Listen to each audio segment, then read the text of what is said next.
నమస్కారం సిటీ వార్తలకు స్వాగతం. ప్రకాశం జిల్లా మార్కాపురం నియోజకవర్గం మండల కేంద్రమైన తర్లుపాడు రైల్వే గేటు వద్ద గల రాజక కాలనీ మరియు నాయుడుపల్లె కాలనీలలో 3 నెలలుగా నీళ్లు లేక తీవ్ర ఇబ్బందులకు గురవుతున్నామంటూ మహిళలు ఖాళీ బిందెలతో రోడ్డెక్కారు.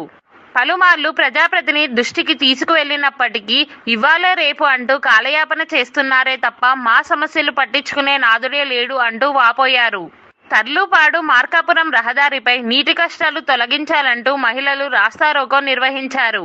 దీంతో సుమారు గంటన్నర పాటు రహదారిపై వాహనాలన్నీ నిలిచిపోయాయి.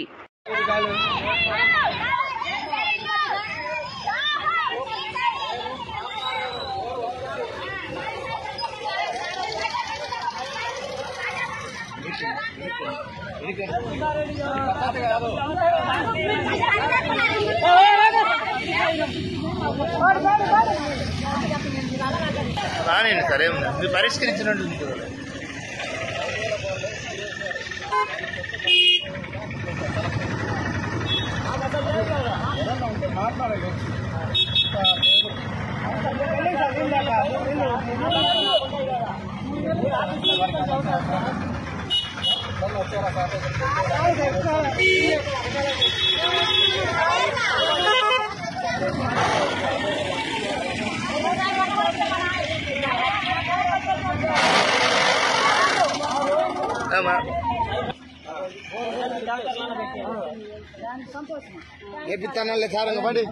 సిటీ వార్తలు సమాప్తం. నమస్కారం.